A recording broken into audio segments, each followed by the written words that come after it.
Hello दोस्तों, आपका हमारे इस चैनल में स्वागत है। इस वीडियो में हम सीखने वाले हैं कि सिद्ध कीजिए √2 एक अपरिमेय संख्या है, जो कि क्लास 10 का सबसे इम्पोर्टेंट टॉपिक है। एक क्लास 10 के बोर्ड एग्जाम पेपर में बार बार पूछा जा चुका है और हो सकता है कि 2024 में भी ये पूछा जाए। तो आप लोग वीडियो को अंत तक ज़रूर देखिएगा और अभी तक चैनल को सब्सक्राइब नहीं किया है तो चैनल को सब्सक्राइब कर लीजिए। चलते हैं वीडियो को प्रारंभ करते हैं। √2 एक अपरिमेय संख्या है, तो इसका विरोधाभास कराएंगे। तो हम यहाँ पे मान लेते हैं कि √2 एक परिमेय संख्या है।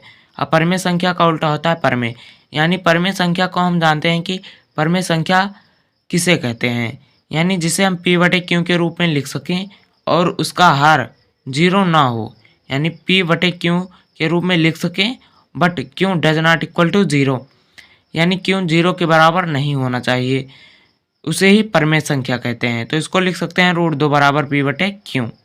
फिर यहाँ से हम इस रूट को हटाने के लिए इसके दोनों पक्षों का वर्ग करेंगे। तो यहाँ पे लिख देते हैं दोनों पक्षों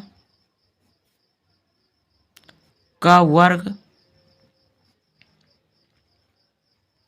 करने पर, दोनों पक्षों का वर्ग करने पर हमको प्राप्त हो जाएगा 2 का स्क्वायर बराबर p/q का स्क्वायर। इसको लिख सकते हैं 2 बराबर p²/q²। इसको एक कर देते हैं, यहाँ से क्रॉस मल्टीप्लाई कर देते हैं। क्रॉस मल्टीप्लाई करने पर हमको प्राप्त हो जाएगा p² बराबर 2q²।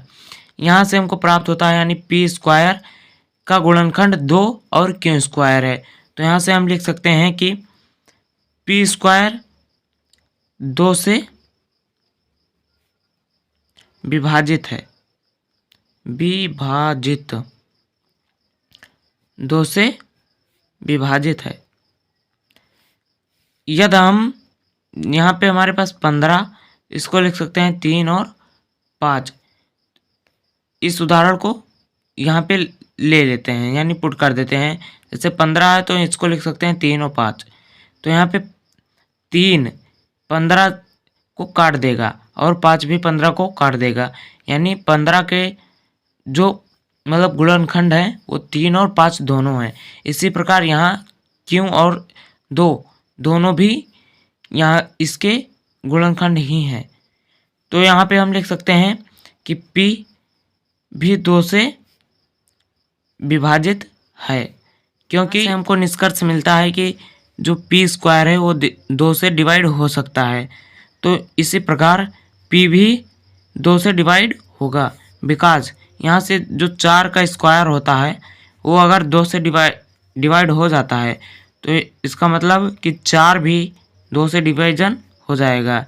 यानी यदि 9 है ये 3 से डिवीज़न हो जा रहा है तो 81 भी 3 से डिवीज़न होगा। तो इसको लिख सकते हैं p भी 2 से विभाजित है। फिर यहाँ से हम मान लेते हैं इसको समीकरण नंबर 1, इसको मान लेते हैं समीकरण नंबर 1। फिर इसको लिख देते हैं p बराबर 2r। r जहाँ पे एक कांस्टेंट है, इसको हम a to z लिख सकते हैं, बट यहाँ पे मैंने r ही लिखा है। तो यहाँ से हम इसका वर्ग कर देते हैं।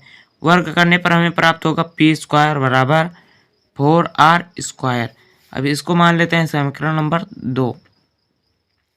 समीकरण नंबर 2 मान लेते हैं। यहाँ पे हमारे पास समीकरण 1 है, 1 और 2 से, समीकरण 1 व 2 से, समीकरण 1 व 2 से, 1 व 2 से चलने पर हमको क्या प्राप्त होगा, यानी 4r² बराबर 2q²। यानी हम r² को लिख सकते हैं 2q²/4r, यानी 4 केवल, या इसको लिख सकते हैं q² बराबर 4r²/2। इसको डिवाइड करेंगे 2 आ जाएगा यहाँ से, यानी हो जाएगा q² बराबर 2r²। यानी यहाँ से हमारे पास आ जाएगा जो r है, r² और 2 ये q² के गुणनखंड है। इसी प्रकार से हमने जिस तरह से यहाँ किया था उसी प्रकार से ये भी है, यानी क्यू स्क्वायर भी 2 से विभाजित